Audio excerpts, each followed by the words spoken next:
안에 한 텀 사역을 마치고 이제 5년째 되는 때 안식년을 맞게 됐습니다. 한국에 돌아와서 지내는데 하나님이 허락하신 두 자녀가 희귀병에 걸렸다는 사실을 알게 됐어요.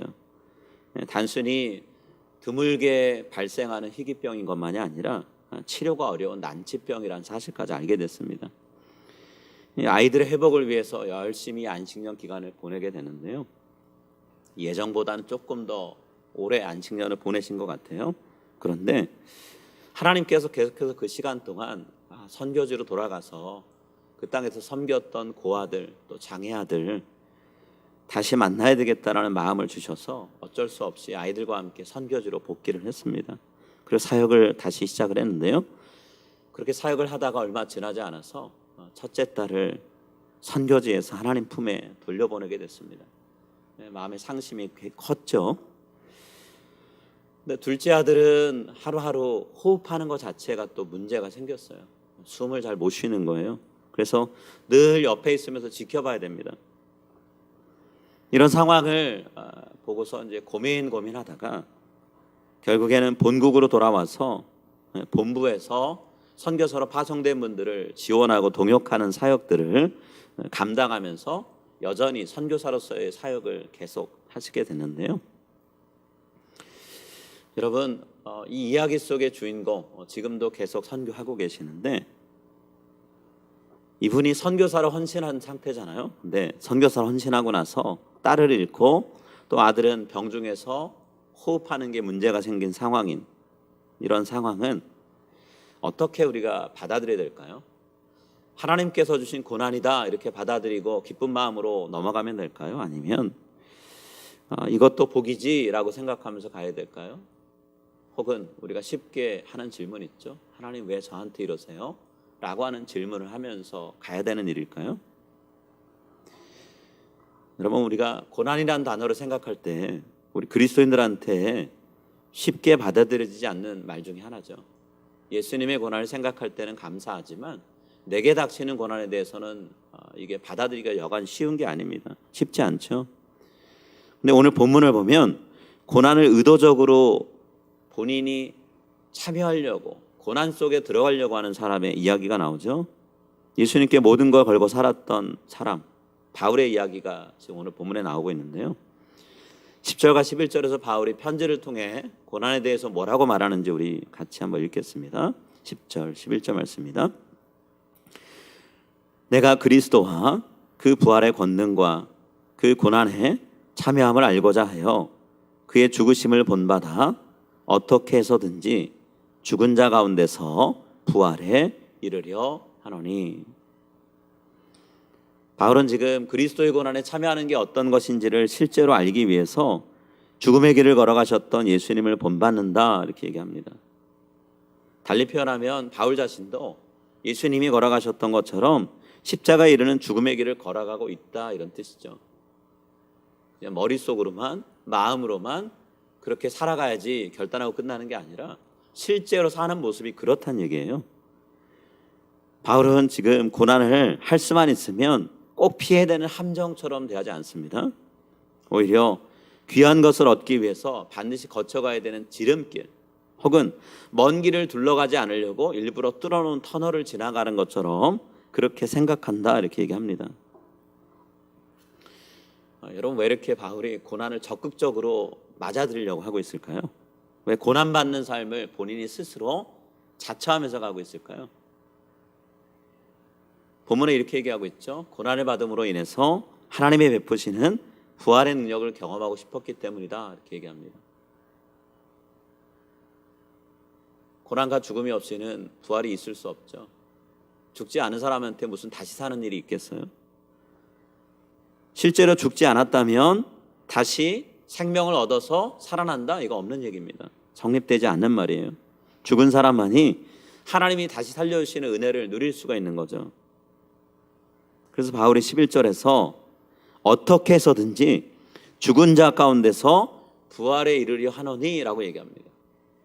어떻게 해서든지 내가 예수님과 함께 고난을 받고 고난받고 결국에는 내 생명이 끊어지는 죽음에 이르러서 하나님께서 손을 대 나를 살려주시는 그 은혜를 누려보겠다라고 얘기하는 거죠. 여러분, 예수님의 죽음과 부활을 바울이 실제로 삶에서 경험한다면 그 이후에 어떤 결과가 바울한테 있을까요? 뭐 예수님처럼 내가 죽으면 어떤 일이 벌어질까요? 오늘 바울은 예수님을 내가 보다 더 온전하게 알게 된다라고 얘기합니다. 예수님을 단순히 나를 위해 죽어주신 분 정도로 이해하고 끝나는 게 아니라 나를 살리기 위해서 예수님이 겪으신 고난과 죽음이 무엇인지를 내가 직접 내 몸으로 경험한 걸 통해서 예수님을 보다 더 깊게 이해할 수 있을 것이다 라고 얘기하고 있어요. 이것은 마치 우리가 부모가 된 이후에 우리 부모님의 마음이 어떤 것인가를 조금씩 깨달아가는 것과 똑같은 거죠. 비슷한 거죠.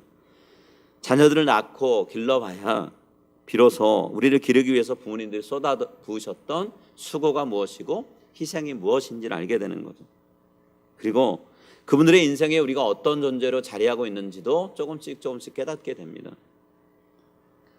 바울은 지금 그런 식으로 예수님을 알아가길 원한다라고 얘기하고 있는 거예요. 몸소 경험을 통해 누군가를 알게 되고 누군가를 이해하게 됐을 때 진정으로 우리가 그 사람을 안다라고 얘기하죠. 옆에서 남이 고통 겪는 거 겪어보면서 옆에서 위로하는 것 가지고 우리가 그 사람을 이해한다, 안다 말할 수 없습니다. 똑같은 경험 혹은 비슷한 경험, 이런 마음이 있었겠구나 하고 알게 되는 거죠. 바울은 몸으로 경험하는 그 알을 지금 원하는 거예요. 예수님은 단순히 나를 위한 구원자 정도로 아는 게 아니라 그분이 당하신 고통이 얼마나 크고 그분이 하나님 앞에서 고뇌한 것이 얼마나 깊은지를 본인이 직접 경험하길 원하는 거죠. 물론 똑같은 경험을 할 수는 없어요. 바울이 예수님이 아니기 때문에 똑같은 경험 못합니다. 그러나 적어도 예수 그리스도가 걸어가신 길은 이런 수고와 희생이 있었겠구나라는 것을 알 수 있는 거죠. 바울은 그런 목적, 예수님을 보다 더 깊게 이해하기 위해서 필요한 것이 있는데 고난을 내가 겪는 것이다. 그렇기 때문에 죽음에 이르는 고난을 마다하지 않고 그 고난을 따라간다. 직접 겪겠다라고 얘기합니다. 오늘 우리가 예수님을 피상적으로 알지 않고요, 뼛속 깊이 그분을 알게 되길 기도합니다. 바울은 그걸 원했어요. 내 몸이 기억하는 예수 그리스도를 원했던 거죠. 고난의 흔적이 온몸 구석구석으로 전해져서 그리고 그것이 내 몸에 남아서 온몸으로 예수님을 기억하게 되는, 의식적으로 예수님 따라가야지가 아니라 내 몸이 예수님을 따라가는 삶을 자동적으로 가고 있는 그 상태가 되기를 원했던 거예요. 제가 설교 시작하면서 소개해드렸던 선교사님, 이름이 이샘물이라는 선교사님이십니다. 이분이 쓰신 책이 있는데요, 고난이 나를 안아주다라는 책인데, 여기서 본인의 선교 사역과 자녀를 잃은 슬픔, 지금도 여전히 병중에 있는 아들에 대한 이야기를 쓰고 있는데요, 자, 그 내용 중에 이런 글이 있습니다. 고난이 매몰차게 몰고 간 자리마다 예수의 흔적이 남겨졌습니다. 오늘도 저는 숨마저 스스로 쉴 수 없는 아들 곁에서 고백합니다. 예수님처럼 살고 싶다는 평생의 소원은 고난 가운데 이루어지고 있습니다. 고통 없는 삶을 구하지 마십시오. 조금만 더 견디십시오. 고난은 또 다른 하나님의 사랑이었습니다. 그분과 동행하는 완전한 길이었습니다. 이분에게 고난은 예수 그리스도를 만나는 새로운 통로였고요, 하나님이 어떤 분이신지를 알아가는 귀한 지름길이었다, 이렇게 얘기를 합니다.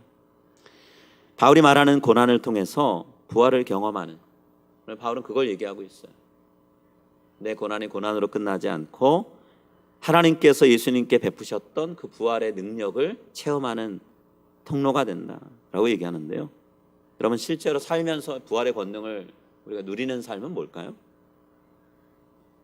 적어도 두 가지로 우리에게 고난을 통한 부활의 권능이 찾아오게 되는데요, 제일 첫 번째는, 하나님의 부활의 권능은 우리가 고난을 당하고 있을 때 그 고난의 순간마다 찾아오는 평안을 통해 경험이 됩니다. 고난이 우리에게 찾아오면 우리의 삶은 자칫 고통과 염려와 근심에 휩싸일 때가 많죠. 그런데 하나님께서 그분의 손을 펼쳐서 우리의 삶에 부활의 권능을 부어주시면 고난을 당하는 가운데 우리의 마음이 평온해집니다. 그냥 고난 자체로 휩쓸리다 보면 평안이 찾아오지 않는데, 하나님께서 부활의 손을 얹어주실 때는 고난은 가신 적이 없지만, 고난은 계속되지만 평안이 찾아온다는 거예요. 부활하신 이후에 예수님이 두려움에 휩싸여서 문을 걸어 잠그고 꽁꽁 숨어있는 제자들을 찾아오시고 나서 제일 먼저 건네셨던 말씀이 이 평안의 인사입니다. 평안의 인사. 요한복음 20장 19절 20절 말씀, 예수님이 부활한 이후에 제자를 찾아서 어떤 얘기를 하셨는지 제가 읽겠습니다. 요한복음 20장 19절 20절. 이날 곧 안식 후 첫날 저녁 때에 제자들이 유대인들을 두려워하여 모인 곳에 문들을 닫았더니 예수께서 오사 가운데 서서 이르시되 너희에게 평강이 있을지어다. 이 말씀을 하시고 손과 옆구리를 보이시니 제자들이 주를 보고 기뻐하더라. 여러분, 제자들이 문을 걸어 잠그고 있어야 될 만큼 큰 두려움을 느끼고 있었습니다.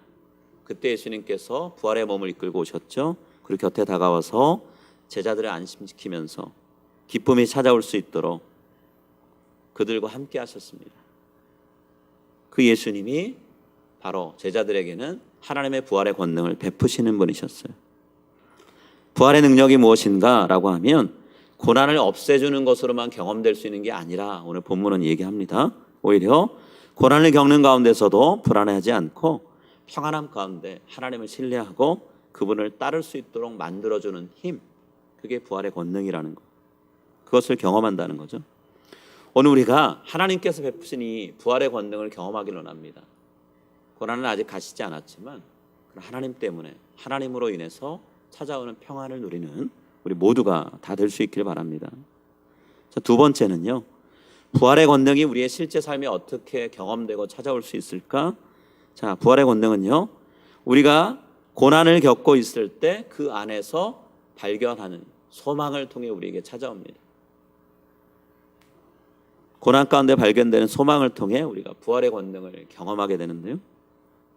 여러분, 고난을 당하다 보면 앞으로 내 미래에 대한 보장을 못한다라고 생각할 때가 많습니다.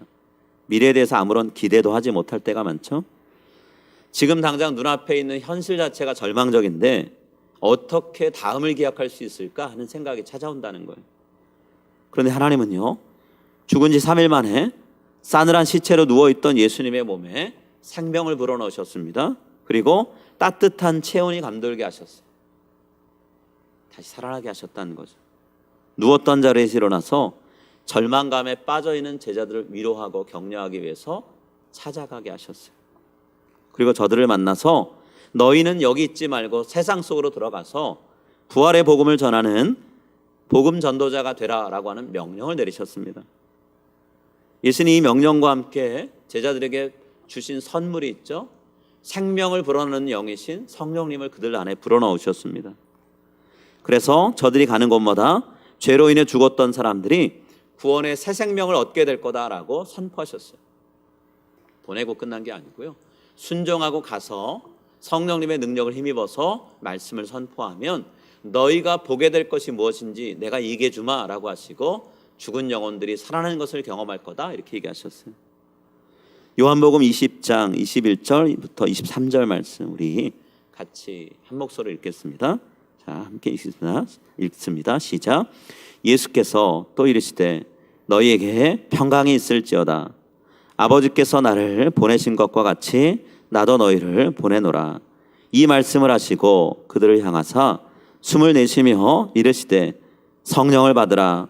너희가 누구의 죄든지 사하면 사하여질 것이요 누구의 죄든지 그대로 두면 그대로 있으리라 하시니라. 아멘. 부활하신 예수님 만나고 예수님께 사명을 부여받고 예수님이 허락하신 성령님이 그 안에 거할 때, 부활의 영이 그들 안에 임했을 때 그들을 통해 전해지는 말씀은 그냥 사람들의 귓가에 스치는 말씀으로 끝나지 않고요, 가슴속으로 들어가서 내가 이렇게 살아서는 안 되겠구나, 하나님을 거부했던 죄인의 삶을 벗어야 되겠구나, 이젠 다르게 살아야 되겠다 결단하고 새로운 방향으로 인생을 전환하는 일이 벌어진다 얘기합니다. 그럼 부활은 이렇다라는 거죠. 부활 안에는 소망이 있다라는 거. 뉴욕시티 한복판에서 예수님의 십자가의 부활의 복음을 현대 지성인들, 똑똑한 사람들, 많이 배운 사람들, 자신감에 넘쳐있는 사람들에게 전하고 수십 년 전하다가 몇 해 전에 은퇴하신 분이 계시죠. 리디머 처치라는 교회 담임 목사님이셨던 팀 켈러 목사님입니다. 이 목사님이 요즘 암투병 중이신데요. 암투병 중에 부활을 주제로 하는 책을 쓰셨는데요. 제목은 부활을 입다입니다. 부활을 입다. 예수 그리스도로 옮는 것처럼 내 인생의 부활을 실제로 옷 입듯 내가 경험해 보겠다라는 그런 의미인데요. 자, 이 책의 주요 내용은 인생에 있어서 우리에게 유일한 소망 되시는 예수님, 부활의 주님에 대한 이야기입니다. 근데 책을 읽어보면 챕터마다 장마다 계속해서 등장하는 단어가 하나 있습니다. 뭐 한 장 정도 빼놓고 모든 장에 다 등장하는 단어가 있는데요. 그건 뭐냐면 희망이라는 단어예요. 희망을 주제로 한 제목을 적고 그 다음에 그 제목의 내용이 뭔지를 좀 풀어서 쓴 그런 책인데요. 자, 어떤 내용의 희망이 있을까요? 챕터의 제목들만 제가 읽어드릴게요. 장래의 희망, 영광스러운 희망, 이 땅의 가치관을 뒤엎는 희망, 인격적인 희망, 당신을 위한 희망, 관계를 위한 희망, 정의를 위한 희망, 고난 중의 희망, 미래에 대한 희망. 목사님이 쓰고 계신 내용은 부활이에요. 네, 부활에 대한 내용은 희망과 연결되어 있다. 달리 표현하면 소망과 연결되어 있다 얘기하는 거죠. 팀 켈러 목사님 최장암으로 투병하면서 이 책을 썼습니다. 자칫 그 자체가 어떤 이에게는 절망감으로 몰고 가는 큰 시련이죠. 고난이죠. 그런데 이 암과 싸우는 시간이 부활에 대한 책을 쓰면서 하나님의 인도하심과 보호하심을 가장 크게 자신의 인생에서 가장 깊이 있게 경험하는 시간이었다 이렇게 얘기를 하십니다. 여러분, 부활은 2000년 전 예수님의 몸이 죽었다가 살아난 것으로 끝난 사건이 아니죠. 바울 사도가 말한 것처럼 오늘 우리가 살아가는 이 시간, 이 시대에 매일의 삶에서 부활의 권능은 경험될 수 있다라는 겁니다. 이제 우리가 하나님 앞에서 하나님 저에게도 부활의 권능을 부어주셔서 내 삶이 주님께 드려지고 바울이 그토록 간절히 사모했던 그 고난의 과정을 거쳐서 나를 살리시는, 나를 새롭게 하시는 부활의 주님을 만나길 원합니다. 그분은 내 삶 속에 모시고 살길 원합니다. 기도했으면 합니다. 그리고 부활의 주님이 우리에게 베푸시는 고난 가운데 베푸시는 평강, 고난 가운데 발견하게 하시는 소망을 누릴 수 있는, 마음껏 누리는 저와 여러분이 될 수 있기를 시간 간절히 소망합니다. 우리 함께 기도하겠습니다. 하나님, 우리가 기대하는 부활의 능력, 그것은 고난이 찾아왔을 때 고난을 없는 듯이 다 제거해버리고 그 뒤에 찾아오는 너무나도 복되다 여겨지는 삶일 수 있습니다. 그런데 예수님께서는 제자들에게 그런 일을 선물하지 않으셨습니다. 오히려 제자들에게 예수님을 따르라 말씀하시고 저들이 걸어갈 길이 가시밭길이고 고난의 길이지만 그 가운데 두 가지의 선물을 약속을 해주셨습니다. 첫 번째는 저들의 마음이 고난 가운데 불안하고 염려에 휩싸이지 않고 오히려 예수님과 함께하기에 평안할 수 있는 것이고, 또 하나는 그런 고난을 거쳐가는 과정 뒤에 하나님이 허락하실 새로운 삶, 소망이라고 말씀해 주십니다. 하나님, 오늘 저희가 그런 부활의 능력을 경험하길 원합니다. 내 삶 속에 찾아오셔서 하나님께서 일하시는 것을 구체적인 삶의 현장에서 보길 원합니다. 내가 했다라고 말할 수 있는 것은 아무것도 없지만 그러나 아무런 변화도 없는 삶이다라고 말하지 않는, 오히려 내가 한 것이 없음에도 불구하고 내 삶은 계속해서 날마다 새로워지고 있다라고 고백할 수 있는 우리가 다 될 수 있게 해주시길 원합니다. 부활을 경험하게 하시고 고난 중에 찾아오는 부활의 능력을 통해 예수 그리스도를 더욱더 깊이 알아가는 우리가 될 수 있게 해주시길 원합니다. 2000년 전에 돌아가신 예수 그리스도를 아는 것으로 끝나는 것이 아니라 그 예수님이 부활하셔서 내 삶 속에 들어와 어떻게 일하시는지를 경험하고 그 예수님의 만남으로 인해 내가 예수님을 압니다 라고 얘기할 수 있는 우리 모두가 다 될 수 있게 해주시길 원합니다. 오늘도 우리에게 찾아오셔서 위로하시고 소망 되시는 그 예수님을 생각합니다. 감사합니다. 이 모든 말씀 예수님의 이름으로 기도드립니다. 아멘.